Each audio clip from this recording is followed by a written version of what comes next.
ورحمة الله وبركاته. الحمد لله وكفى وسلام على عباده الذين اصطفى وعلى آله وأصحابه أولي الصدق والصفاء. أشهد أن لا إله إلا الله وحده لا شريك له وأشهد أن سيدنا ومولانا محمدا عبده ورسوله صلى الله عليه وعلى آله وصحبه دائما سرمدا.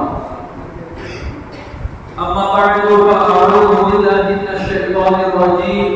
بسم الله الرحمن الرحيم. درود پاک پڑھیں اللهم صل على سيدنا ومولانا محمد وعلى الجود والكرم وآله وبارك وسلم صلاة وسلاما عليك يا رسول الله. سرکار اعلیٰ حضرت امام اہل سنت امام احمد رضا محدث بریلوی رضی اللہ تعالیٰ عنہ نسبت قادری پر ناز کرتے ہوئے فرماتے ہیں تجھ سے در سے سگ اور سگ سے ہے مجھ کو نسبت. تجھ سے در سے سگ اور سگ سے ہے مجھ کو نسبت.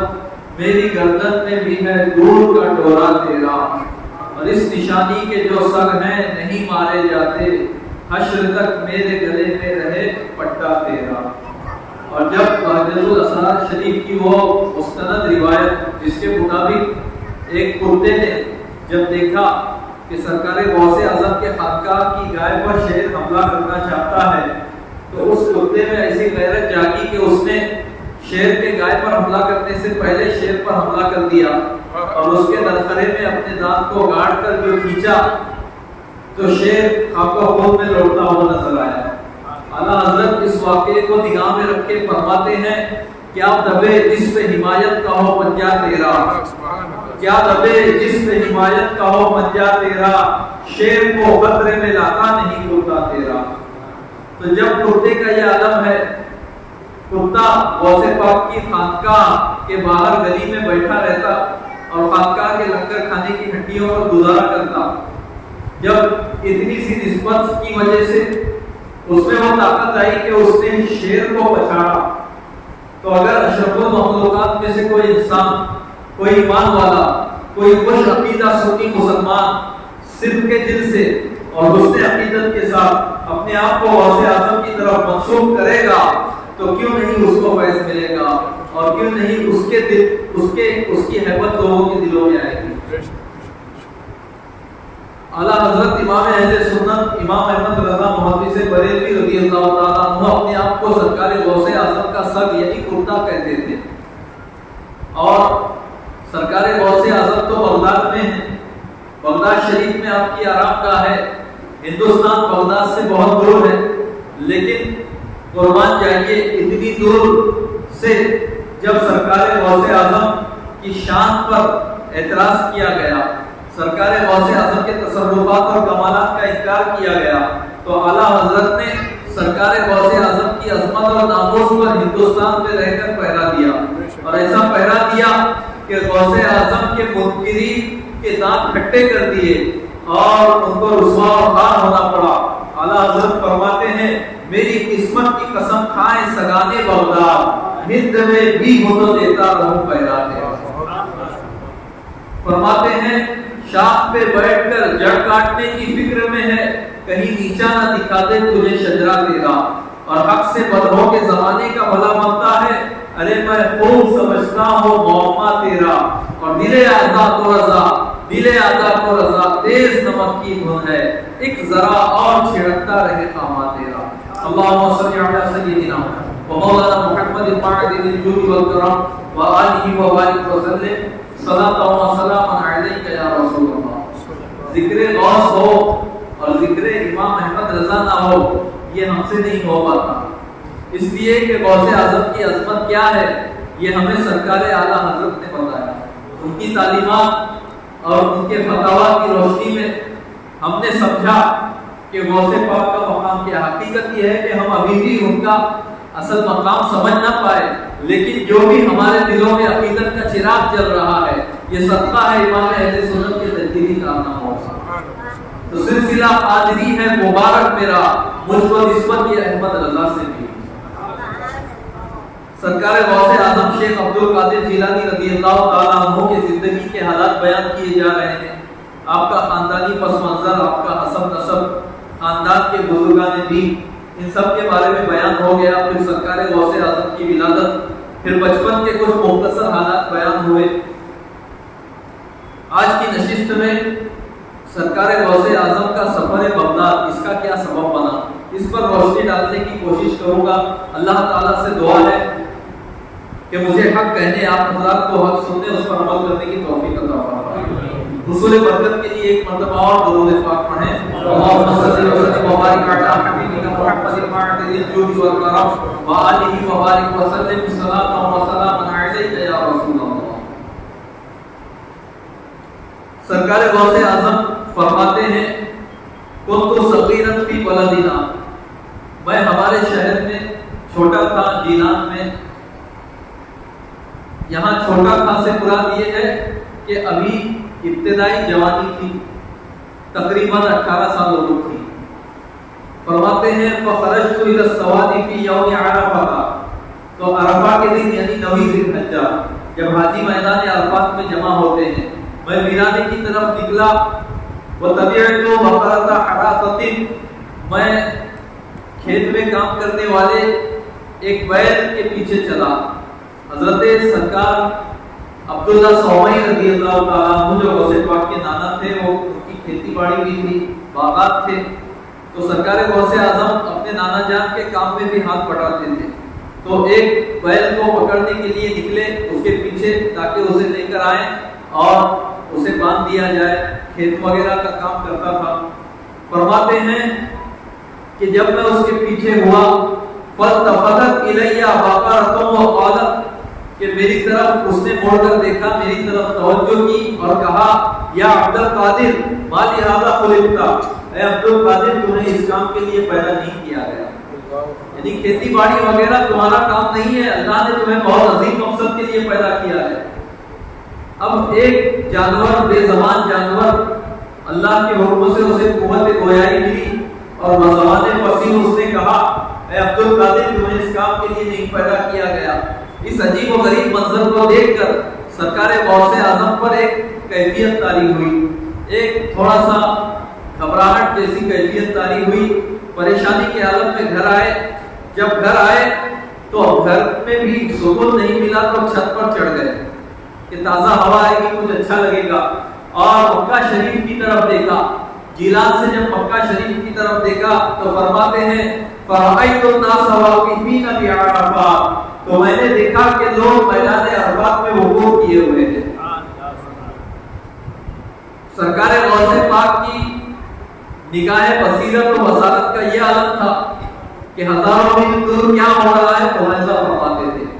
بہجت الاسرار شریف میں اور قلائد الجواہر میں بھی اس کو نقل کیا گیا. اور بہجت الاسرار شریف میں تو اولیاء کرام کی مستند سند کے ساتھ، یعنی جتنے راوی ہیں اس سند میں سب اولیاء ہیں، اس کے سند کو ذکر کر کے بیان کیا گیا کہ سرکار غوث پاک نے یہ فرمایا. تو اولیاء اللہ وہ دیکھتے ہیں جو ہم اور آپ نہیں دیکھ سکتے، اولیاء اللہ وہ سنتے ہیں جو ہم اور آپ نہیں سن پاتے. فرماتے ہیں کہ میں نیچے آیا اور میں نے والدہ سے عرض کیا کہ حبیبی للہ عز و جل واقتدی لی فی المسیر الی بغداد اشتغل بالعلم وازور الصالحین، کہ اے میری والدہ جان مجھے آپ اللہ کے حوالے کر دیں، اللہ کی رضا کے لیے آپ جو آپ کے اوپر میرا حق ہے اسے معاف کر دیں اور مجھے رائے خدا میں وقف کر دیں اور مجھے اجازت دیں کہ میں بغداد کی طرف جاؤں اور علم دین میں مشغول ہوں اور صالحین کی زیارت کروں. بغداد میں اس وقت نہ صرف علم ظاہر کے ماہر علماء موجود تھے، نہ صرف محدثین، مفسرین، فقہاء اور علوم عربیہ کے ماہرین تھے، بلکہ صالحین اور اولیاء کرام بھی وہاں کثرت سے تھے. تو کہا کہ میں بغداد جانا چاہتا ہوں، اجازت دے تاکہ میں علم دین حاصل کروں اور اولیاء اور صالحین کی صحبت میں رہوں، ان کی زیارت کروں. معلوم یہ ہوا کہ اللہ کا ولی بنتا ہے، اس کے باوجود وہ محتاج ہوتا ہے کہ وہ اللہ والوں کی زیارت کرے، اللہ والوں کی صحبت اختیار کرے. اور کرام کی صحبت اختیار کرے. تو جب ولی ہونے کے باوجود، صاحب کشف ہونے کے باوجود، جب وہ علماء اور اولیاء سے بے نیاز نہیں ہے تو ہم اور آپ کس کھیت کی مولی ہے؟ ہمیں اس بات پہ غور کرنا چاہیے. آج ہم پتہ چلتا ہے کوئی عالم دین تشریف لا رہے ہیں مسجد میں یا کہیں جلسہ ہے، ہمیں کوئی غرض نہیں ہے کہ ہم وہاں جائیں. کوئی کچھ پڑی نہیں، ہم کو ضرورت ہی نہیں ہے، ایسا لگتا ہے. کوئی اللہ والے نیک آئے ہیں، چلو ملاقات کے لیے، نہیں، فرصت ہی نہیں ہے. آپ کہیں کہ فلاں جگہ کچھ روپیہ پیسہ ملنے والا ہے تو لوگ قطار لگا کر کھڑے ہو جاتے ہیں، لیکن اولیاء اور صالحین اور اللہ والوں کی زیارت کے لیے جانے کے لیے ان کو فرصت ہے نہ ان کی ہمت ہے. جبکہ حضور علیہ السلام نے فرمایا النظر الی وجہ العالم عبادہ، کہ ایک باپر عالم دین کے چہرے کی زیارت بھی عبادت ہے. اللہ والوں کی زیارت بدرجہ اولا عبادت ہے. ان کی صحبت اور ان کا فیض کیا کہنا. سرکار غوث پاک نے کہا مجھے اجازت دیں، میں جانا چاہتا ہوں. والدہ نے بات دیدہ نم کہا کہ بیٹا کیا معاملہ ہوا، آج اچانک تو اس طرح کہہ رہا ہے. سرکار غوث پاک نے واقعہ بتایا. والدہ نے کہا وراثت میں سرکار غوث پاک کے والد جب انتقال ہوئے تو اس وقت ان کے پاس جو مال تھا تو وہ جب سرکار غوث پاک کے لیے اور ان کے بھائی کے لیے، ان دونوں بھائیوں کے حصے میں جو مال آیا وہ 80 اشرفیاں تھی، سونے کے سکے تھے 80. ان کی والدہ جو ہے ان کے پاس لے آئی کہ بیٹا عبد القادر یہ تمہارے والد نے جو ترکہ چھوڑا ہے. سرکار غوث پاک فرماتے ہیں کہ میں نے اس کے 2 حصے کیے اور ایک حصہ اپنے بھائی ابو احمد کے لیے، ان کے چھوٹے بھائی تھے ابو احمد، ان کے لیے چھوڑا، اور 40 اشرفیاں جو ہے میں نے اپنے لیے لے لی، 40 سونے کے سکے. اس کے بعد والدہ نے ایک موٹے کپڑے میں، جسے ہم گولری کہہ سکتے ہیں، وہ اس وقت اوپر پہننے کا لباس ہوتا تھا، جیسے آج موٹا کوٹ ہوتا ہے اس طرح کا لباس ہوتا تھا. تو بغل کے نیچے جو حصہ تھا اسے پھاڑ کر والدہ نے اتنے بہترین طریقے سے اس میں وہ سیے کہ نہ سکے آپس میں ٹکراتے تھے کہ آواز ہو، نہ کسی کو پتا چلتا تھا کہ اندر کچھ ہے. اس بہترین انداز میں والدہ نے سونے کے سکے سی دیے. اس کے بعد نصیحت کی کہ اے عبد القادر یا ولدی اذهب فقد خرجت للہ عز وجل، اے میرے لڑکے جا، بے شک تو اللہ عز وجل کی رضا کے لیے نکلا. فہذا وجہ لا اراه الى یوم القیامہ، تو سن لے یہ جو تیرا چہرہ ہے میں قیامت سے پہلے نہ دیکھ سکوں.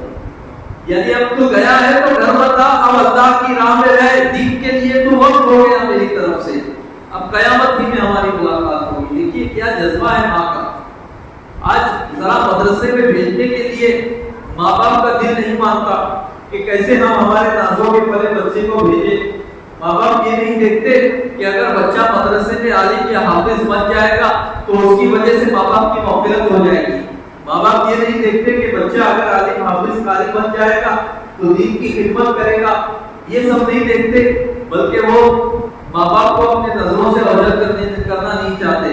لیکن جب بات آتی ہے دنیاوی تعلیم کی تو دور دراز ملکوں میں بھی بھیجنے کے لیے تیار ہو جاتے ہیں.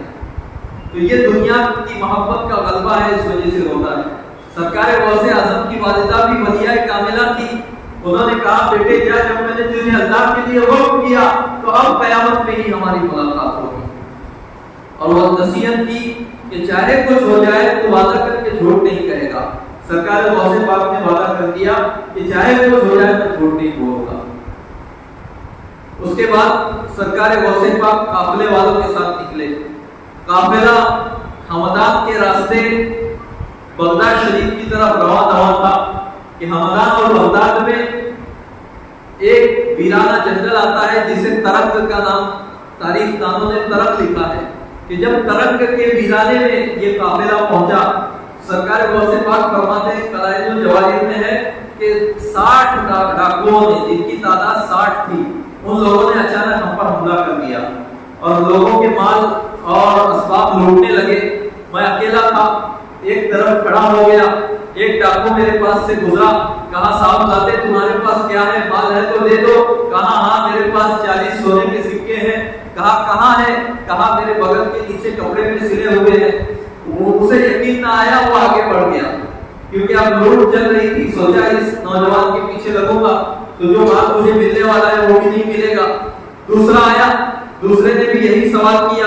سرکار غوث پاک فرماتے ہیں میں نے یہی جواب دیا، اسے بھی یقین نہ آیا، وہ بھی گزر گیا۔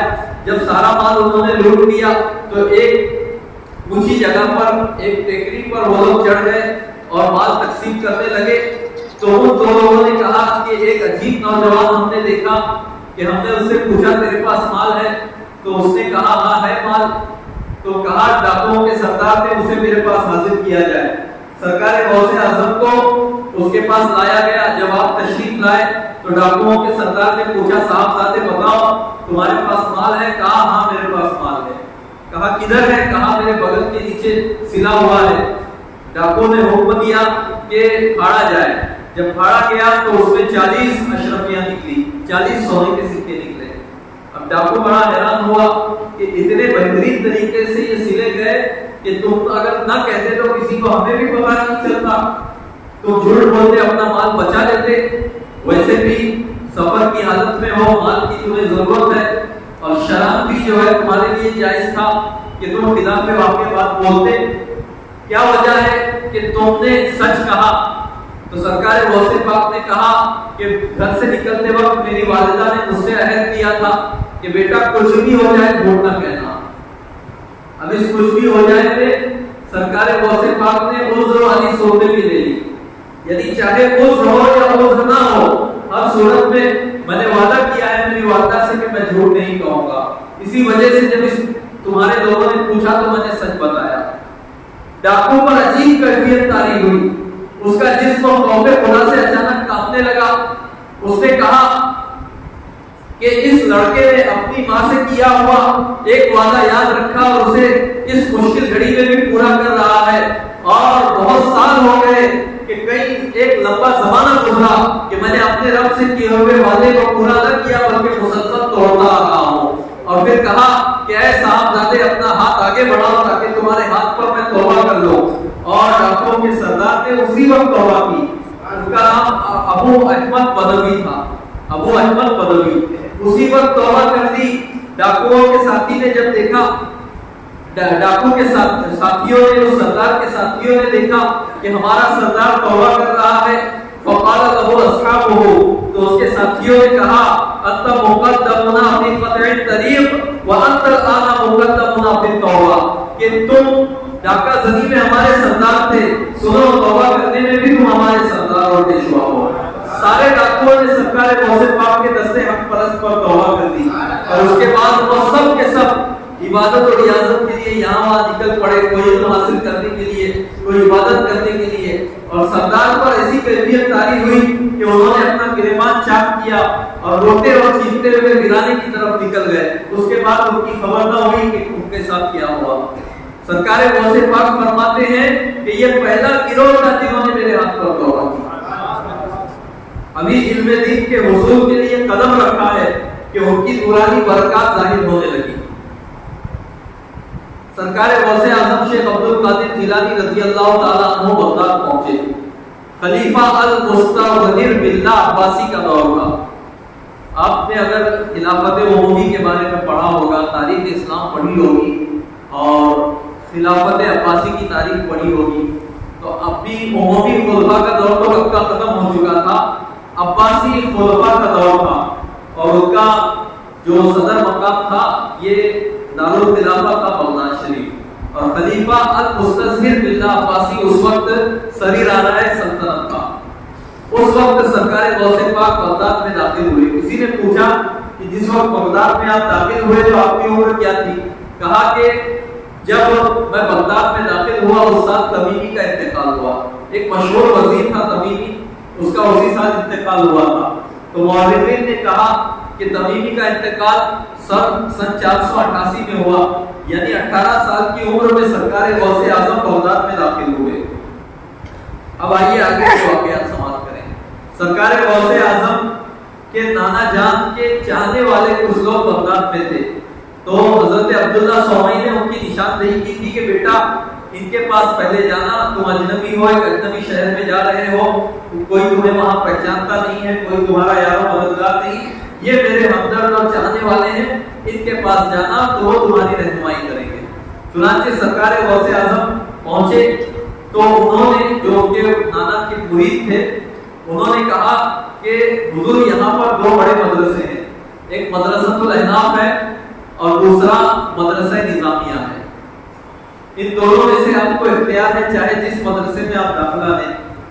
سرکار غوث اعظم نے مدرسہ نظامیہ کو پسند فرمایا اور مدرسہ نظامیہ میں داخلہ لینے کا ارادہ فرمایا۔ مدرسہ نظامیہ وہ مبارک اور بابرکت مدرسہ ہے کہ جس کے سب سے پہلے پرنسپل امام غزالی رحمۃ اللہ تعالی علیہ۔ سرکار غوث اعظم کے آنے سے پہلے ہی وہاں شیخ مصلح الدین سعدی شیرازی رحمۃ اللہ تعالی جیسے اولیاء پڑھ کر فارغ ہو چکے تھے، اور اس مدرسے کے پرنسپل امام ابن جوزی کے رہ چکے تھے، اور مدرسہ نظامیہ کو بنانے والے نظام الملک توسی تھے، ان کا لقب تھا نظام الملک توسی، حسن ابن اسحاق توسی، نظام الملک ان کا لقب تھا، تو ان کے لقب کی طرف نسبت کرتے ہوئے مدرسے کا نام مدرسہ نظامیہ مشہور ہوا۔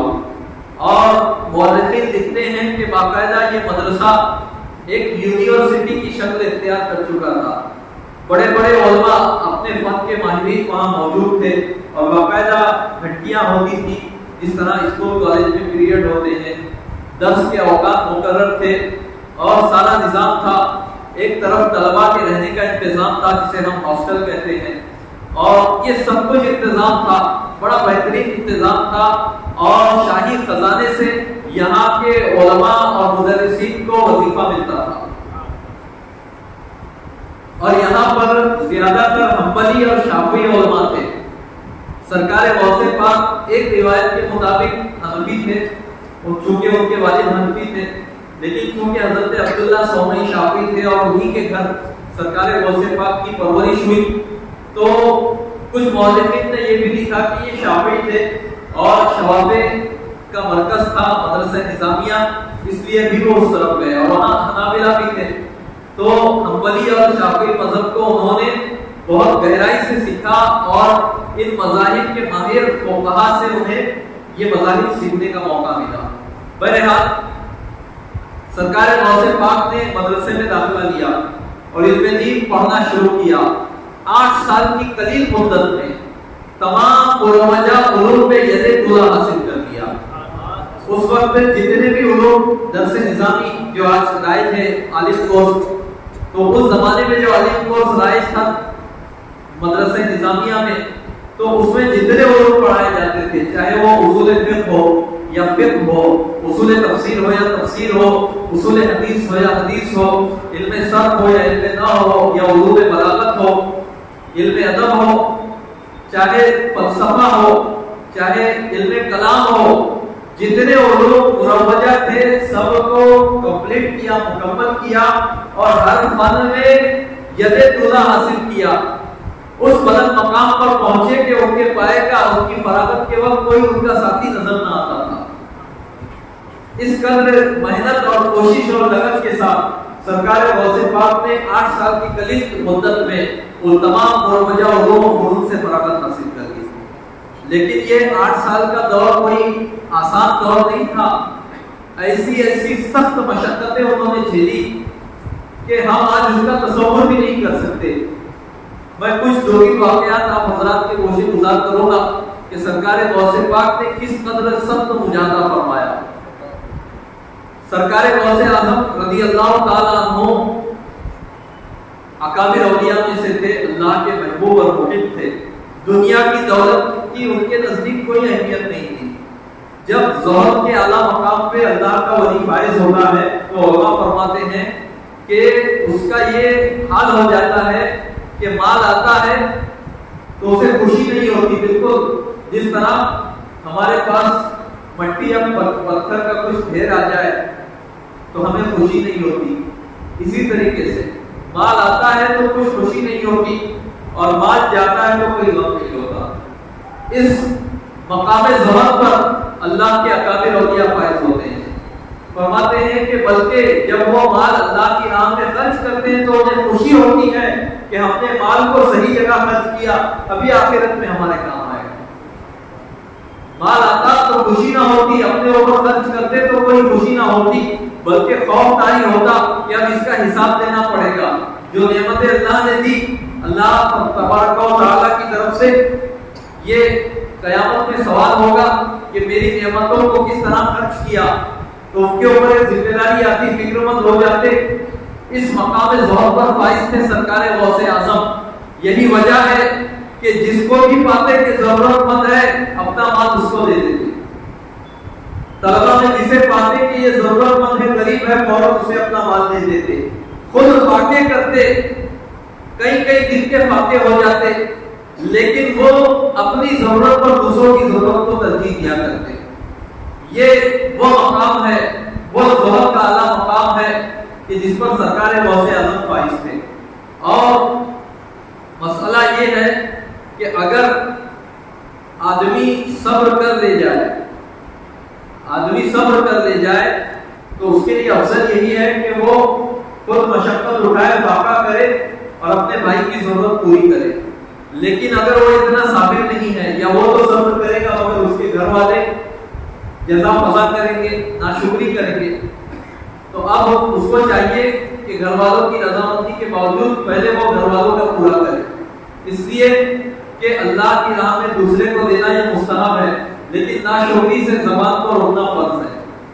فَاشْكُرُونِي وَلَا تَكْفُرُونِ، اللہ فرماتا ہے۔ تو سرکار غوث اعظم صبر و رضا کے ایسے کوہ گرا تھے کہ بڑے سے بڑے مجاہدے کے باوجود ان کے پائے ثبات میں لغزش تک نہ آتی، تو وہ اسی طرح کیا کرتے، کئی دن کا فاقہ کرتے۔ سرکار غوث اعظم فرماتے کہ ایک دن مجھے ایک شخص ملا، اس نے کہا کہ مجھے تمہارے نانا جان نے بھیجا ہے اور تمہاری والدہ نے یہ کچھ روپیے پیسے تمہیں دیے ہیں، کچھ سونے کے سکے تھے۔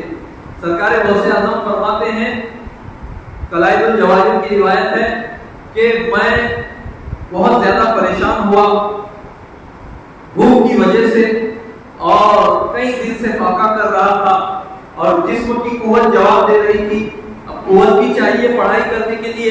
تو کہتے ہیں کہ میں ایوان کسرا کی طرف نکلا۔ عراق کے ویرانوں میں کسرا جو تھا، جس کی سلطنت حضرت فاروق اعظم کے زمانے میں مسلمانوں کے قبضے میں آئی، تو اس کا ایک پرانا محل تھا جو کھنڈر ہو چکا تھا عراق کے ویرانوں میں۔ کہتے ہیں کہ اس کھنڈر میں جو ہے وہ درخت وغیرہ جھاڑ جھنکار اگائے تھے، سبزہ اگایا تھا۔ کہتے ہیں کہ جب میں بھوک سے بالکل نڈھال ہو گیا، پریشان ہو گیا، تو میں ایوان کسرا کی طرف گیا کہ وہاں سے کچھ پتے وغیرہ مجھے مل جائے، کچھ سبزہ یا کچھ ساگ وغیرہ مل جائے تو میں چبا کر چوس کر کچھ اپنی بھوک کی تسکین کا سامان کروں، کچھ تو میرے اندر طاقت آئے۔ تو جب میں پہنچا تو کہتے ہیں کہ میں نے پایا کہ 70 فقراء جو اولیاء کرام میں سے ہیں وہ وہاں پر اپنا رزق تلاش کرنے کے لیے آئے ہیں اور وہ ڈھونڈ رہے تھے۔ تو مجھے غیرت آئی کہ میں ان کے بیچ میں شامل ہو جاؤں اور جو ان کو ملنے والا تھا میں لے لوں۔ تو میں واپس آیا، جب واپس آیا میں شہر کے بیچ میں پہنچا تو مجھے وہی شخص ملا جو چیلان سے آیا تھا، اور میرے گھر والوں نے میرے لیے کچھ اشرفیاں، کچھ سونے کے سکے بھیجے تھے۔ میں نے اس کا شکریہ ادا کیا، لیکن مجھے گوارا نہ ہوا کہ میں وہ بھوکے اولیاء کو چھوڑوں۔ میں نے فوراً کچھ کھانا خریدا اور اس کے بعد ان اولیاء کرام کے پاس پہنچا جو ایوان کسرا میں اپنا رزق تلاش کر رہے تھے، اور میں نے کہا کہ یہ لیجیے میری طرف سے، مجھے یہ گوارا نہ ہوا کہ میں آپ لوگوں کو چھوڑ کر کھاؤں۔ اس کے بعد سرکار غوث اعظم نے سارا کھانا ان کو کھلا دیا۔ اس کے بعد پھر آپ آئے اور پھر تھوڑا سا آپ کے پاس بچا سونا تو اس سے کچھ روٹی وغیرہ خرید کر خود کھایا، اور پھر وہ جو جیلان سے آئے تھے ان کو بھی کھلایا، اور باقی جو بچا وہ فقراء میں تقسیم کر دیا۔ اس طریقے سے سرکار غوث اعظم کا معاملہ تھا۔ صبر و رضا کے ایسے کوہ گراں تھے کہ بڑی سے بڑی بھوک اور بڑے سے بڑا فاقہ بھی آپ کے پائے ثبات میں لغزش نہ پیدا کر پاتا۔ اسی طریقے سے ایک اور واقعہ انہی مستند کتابوں میں بیان کیا جاتا ہے۔ فرماتے ہیں سرکار غوث اعظم کہ 20 دن ہو گئے مجھے کھانے کو کچھ نہیں ملا۔ اللہ اکبر۔ دیکھیے اولیاء کرام جو یہ فاقے کیا کرتے تھے تو ان کی کرامت صرف یہ تھی کہ وہ مرتے نہیں تھے، ان پر موت نہیں آتی تھی، ورنہ ان فاقوں کی تکلیف اور مشقت وہ جھیلتے تھے اور محسوس کرتے تھے۔ ایسا نہیں ہے کہ ان کو بھوک ہی نہیں لگتی تھی، 20 دن آرام سے رہ رہے ہیں بغیر کسی تکلیف کے، نہیں، ان کو تکلیف ہوتی تھی اور فاقے کی صعوبت اور مشقت جھیلتے تھے، تبھی تو ان کے مرتبے بلند ہوتے تھے اور تبھی تو اتنے بلند مرتبہ اولیاء ہوئے۔ بس اتنی کرامت تھی ان کی کہ ان پر موت نہیں آتی تھی۔ اللہ تبارک و تعالیٰ نے ان میں وہ روحانی طاقت رکھی تھی کہ اتنے دنوں کے فاقے سے ان کا کچھ بگڑتا نہیں تھا، لیکن تکلیف تو ہوتی تھی۔ فرماتے ہیں کہ 20 دن ایسے گزرے، اب کسی سے مانگنا بھی نہیں ہے۔ یہ اولیاء اللہ اتنے غیرت مند تھے کہ مانگنا تو دور کی بات، کسی پر اپنا حال ظاہر کرنے میں بھی آج محسوس کرتے تھے کہ لوگ مجھ پر رحم کھا کر کچھ دے دیں۔ آج لوگوں کا حال یہ ہے کہ گھر میں راشن پڑا ہے 15 دن کا، پھر بھی لوگوں کے سامنے روتے ہیں تاکہ لوگ غریب سمجھ کر کچھ دے دیں۔ تو افسوس کی بات ہے، مسلمانوں اپنے حالات کو تبدیل کرو ورنہ پھر دنیا والے تمہیں تبدیل کر دیں گے۔ اللہ تبارک و تعالی ہمیں اپنی اصلاح کرنے کی توفیق عطا فرمائے۔ 20 دن ہو گئے، فرماتے ہیں کچھ کھانے کے لیے نہیں تھا، میں نڈھال ہو گیا، چلنا پھرنا دوبھر ہو گیا۔ میں اسی مسجد میں آیا جس مسجد میں کتاب پڑھتا تھا، اور میں نے اپنے آپ کو زمین پر ڈال دیا اور بڑی مشکل سے مسجد کے کونے میں آیا، وَأَنَا أُصَافِحُ الْمَوْتَ، اور میں موت سے مسافہ کرنے لگا، یعنی مجھے لگا اب بس وقت آ گیا ہے، اب موت بھی آئے گی۔ کہتے ہیں کہ اتنے میں نے دیکھا کہ ایک شخص مسجد میں داخل ہوا، اس کے پاس روٹیاں تھی اور بھنا ہوا گوشت تھا، وہ بیٹھا اور روٹی سے گوشت کھانے لگا۔ کہتے ہیں کہ میری بھوک کا یہ عالم تھا کہ نہ چاہتے ہوئے بھی جب بھی وہ نوالا منہ میں ڈالنے کے لیے اپنا منہ کھولتا، غیر ارادی طور پہ میرا منہ بھی کھل جاتا۔ اس پر میں نے اپنے نفس کو بہت ملامت کی۔ اچانک اس شخص کی نظر مجھ پر پڑی، اس نے مجھے دعوت دی، میں نے انکار کیا، اس نے اصرار کیا اور میرے قریب آیا اور کھانا رکھا۔ آخر اس کے اصرار پر میں نے اس کی دعوت قبول کی اور میں اور وہ کھانے لگے۔ تو اس نے کہا کہ میں جیلان سے آیا ہوں۔ مجھ سے پوچھا، اے نوجوان تم کون ہو، کیا کرتے ہو؟ تو سرکار غوث پاک نے فرمایا متفقہ ہوں، کہ میں فقہ کا طالب علم ہوں، علم دین پڑھتا ہوں۔ اس زمانے میں سرکار غوث اعظم کی تعلیم کا دور تھا، طالب علمی کا دور تھا۔ پھر انہوں نے بھی اپنا تعارف کیا تو کہا کہ میں جیلان سے آیا ہوں اور عبد القادر نامی نوجوان کی تلاش میں ہوں جو سادات میں سے ہے، مجھے نہیں ملا، میرا اپنا روپیہ پیسہ ختم ہو گیا، 3 دن فاقے سے ہوں میں، اب میرے لیے مردار کھانا حلال ہو گیا، تو اب جو اس نوجوان کی امانت تھی اسی کے پیسوں میں سے اب میں نے کچھ گوشت اور روٹیاں خریدی تاکہ میں کھا کے جان تو بچا پاؤں۔ حضرت غوث اعظم نے اللہ کا شکر ادا کیا اور کہا کہ بالکل کھاؤ، کیونکہ میں ہی عبد القادر ہوں اور یہ روپیہ میرا ہی ہے۔ اس کے بعد پھر سرکار غوث اعظم کو جتنا کھانا تھا تناول فرمایا، باقی اسے دے دیا، اور جو کچھ روپیے پیسے بچے تھے اس میں سے بھی کچھ سکے اسے دے دیے، اور پھر باہر آئے اور ضرورت مندوں میں سارا روپیہ پیسہ خیرات کر دیا۔ اس طریقے سے سرکار غوث اعظم کی طالب علمی کا زمانہ گزرا، اور بھی اس طرح کے بہت سارے مغیر و مقبول واقعات ہیں۔ ایک رات میں کئی مرتبہ ان کو احتلام ہوتا، غسل فرض ہوتا، 40 بار روایتوں میں آیا ہے کہ ایک بار ایسا ہوا ان پر امتحان اتنا کٹھن گزرا کہ ایک رات میں 40 بار احتلام ہوا، اور ہر بار وہ دریا میں جا کر انہوں نے غسل کیا۔ غسل فرض ہوتا، چلے جاتے دریا میں فوراً غسل کر لیتے، پھر واپس آتے، پھر آرام کرتے، آنکھ لگتی، پھر غسل فرض ہوتا، پھر چلے جاتے۔ 40 بار ان کو ایسا ہو گیا۔ پھر اس کے بعد انہوں نے کہا اب میں سوؤں گا نہیں، اب ایسے ہی رات گزاروں، انہوں نے ویسے ہی رات گزار دی۔ تو سرکار غوث اعظم جو ولیوں کے سردار ہیں تو یوں ہی نہیں ہے، بلکہ جن کا رتبہ جتنا بلند ہوتا ہے وہ اتنی زیادہ کڑی محنت اور اتنے بڑے مجاہدے سے گزرتا ہے۔ یہ کوئی کھیلنے کا کام نہیں ہے اور کوئی آسان کام نہیں ہے۔ آج لوگ نماز پابندی سے نہیں پڑھتے، بس فقیروں اور مجذوبوں جیسا لباس پہن لیتے ہیں، ہرا بھرا لباس پہن لیتے ہیں اور کہتے ہیں کہ ہم تو پہنچے ہوئے ہیں۔ اور حال یہ ہوتا ہے کہ شریعت کے کسی حکم پر ان کا عمل نہیں ہوتا، فرائض و واجبات تک کو ادا نہیں کرتے۔ سرکار غوث اعظم کی زندگی سے ہمیں سبق لینا چاہیے۔ ایک مرتبہ درود پاک پڑھیں۔ اللهم صل على سيدنا ومولانا محمد معدن الجود والكرم وآلہ وبارک وسلم صلاۃ وسلاما علیک یا رسول اللہ۔ آپ دیکھیں سرکار غوث اعظم ولی تھے، صاحب کشف و کرامت تھے، ماں کے پیٹ سے ولی تھے۔ کیا ضرورت تھی اتنی محنتیں جھیلنے کی، سفر کی صعوبتیں برداشت کرنے کی، گھر والوں سے جدائی لینے کی، بغداد جانے کی اور وہاں پر اس قدر کٹھن مجاہدات سے گزرنے کی کیا ضرورت تھی؟ ولی تو ہو چکے تھے، رہ جاتے؟ نہیں، سرکار غوث اعظم جانتے تھے کہ ولی تو میں ہو گیا ہوں، لیکن پروردگار عالم کے مقام محبوبیت کے اعلیٰ مقام کو حاصل کرنا ہے، اعلیٰ درجے کو حاصل کرنا ہے، تو اس راہ میں مزید کوشش کرنی ہوگی، کیونکہ اللہ جسے اپنی محبت عطا کرتا ہے وہ کبھی بھی محبت الہی میں سیر نہیں ہوتا۔ اس کو کتنے بھی بڑے درجات ملے وہ مزید بلند سے بلند تر درجات میں پہنچنے کی کوشش کرتا ہے۔ اللہ تبارک و تعالیٰ کا عشق دل میں ایسا تھا کہ اس عشق کی آگ کو کسی کروٹ آرام نہ تھا اور کسی پر چین نہ تھا۔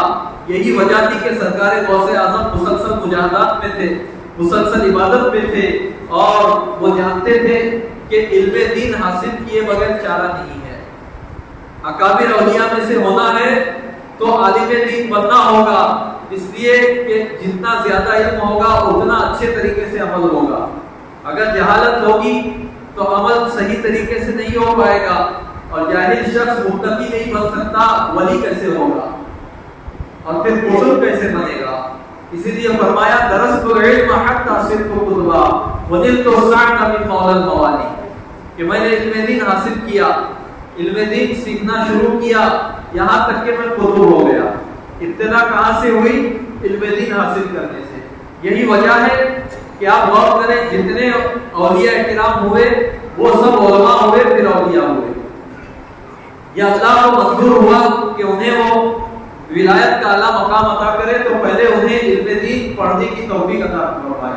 آپ دیکھیں جتنے بھی اولیاء گزرے ہیں، چاہے سرکار غوث اعظم ہو، سرکار سید احمد کبیر رفاعی ہو، داتا گنج بخش لاہوری ہو، خواجہ غریب نواز ہو، سرکار مخدوم مہائمی ہو، خواجہ نظام الدین اولیاء ہو، چاہے جو ولی ہو، آپ ان کی سیرت اور سوانے پڑھیں گے تو آپ پائیں گے کہ انہوں نے پہلے علم دین حاصل کرنے میں کوشش کی، محنت اور لگن کے ساتھ عالم دین بنے، اس لیے کہ جہالت اور ولایت ایک ساتھ جمع نہیں ہو سکتی۔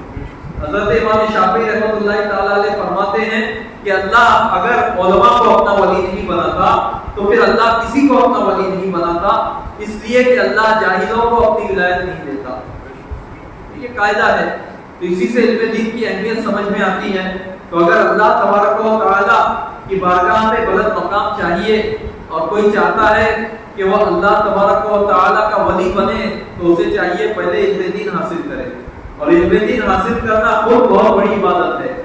علم دین حاصل کرنا، اگرچہ اس حاصل کیے ہوئے علم پر عمل کا موقع نہ ملا، علم دین حاصل کرنے میں مصروف رہنا خود اتنی بڑی عبادت ہے، اتنی بڑی عبادت ہے کہ جو مخلص طالب علم ہوتا ہے، اللہ کے رسول صلی اللہ علیہ وسلم فرماتے ہیں کہ اس کے لیے اللہ کی ساری مخلوق دعا کرتی ہے۔ بلوں میں رہنے والی چونٹیاں، سمندروں کی گہرائیوں میں رہنے والی مچھلیاں ان کے لیے دعا کرتی ہیں۔